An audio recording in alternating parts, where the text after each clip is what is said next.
La rue d'Enghien, bouclée par les forces de l'ordre. Située dans le 10e arrondissement de Paris, elle abrite un centre communautaire kurde.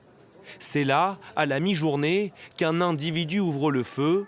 Le restaurant et le coiffeur avoisinant, eux aussi kurdes, sont également touchés. On a vu des gens qui tournaient, qui couraient à droite à gauche.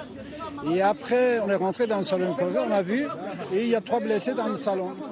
Après, on m'a demandé d'appeler le pompier. Âgé de 69 ans, l'auteur présumé des faits était déjà connu des services de police, notamment pour une attaque contre des migrants.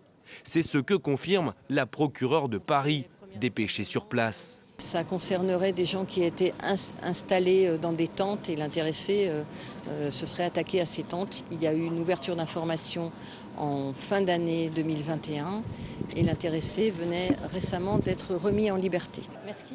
Blessé, notamment au visage, le suspect a été conduit à l'hôpital dans un état d'urgence relative.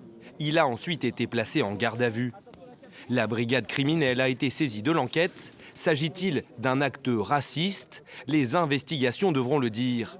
Une chose est sûre, ce motif fait bien partie des pistes retenues.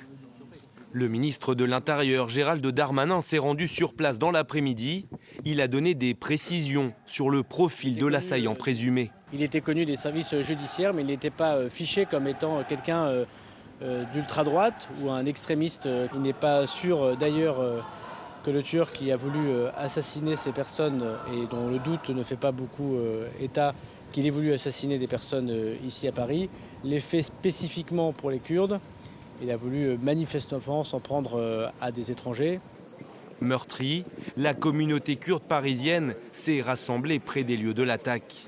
On est en colère, on sait qu'il y a des morts, on n'a pas encore les noms exacts, il y a des blessés. Voilà, beaucoup de tristesse.